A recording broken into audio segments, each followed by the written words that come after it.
വരുന്ന വഴിക്ക് താമരപ്പെണ്ണ് കുരങ്ങച്ചന്റെ കയ്യിൽ നിന്നും അല്പം മധുരക്കിഴങ്ങുകൾ വാങ്ങി കഴിച്ചു. അത് അഴുക്ക് നിറഞ്ഞതും പഴകിയതുമായിരുന്നു. അതിന്റെ അവശിഷ്ടങ്ങളാണ് അവളുടെ കയ്യിൽ. സാരമില്ല, എന്റെ കയ്യിൽ ഒരു മാന്ത്രിക ലായനിയുണ്ട്. ചിന്ന പൂമ്പറ്റ തന്റെ ബാഗിൽ കൈയിട്ട് ഒരു സാനിറ്റൈസർ കുപ്പി പുറത്തെടുത്തു.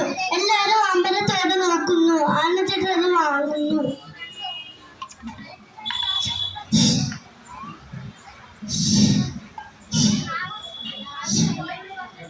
കൈകൾ വൃത്തിയാക്കാം.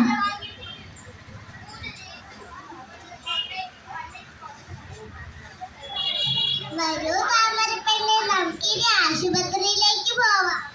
ശരി ചിന്നു. രംഗം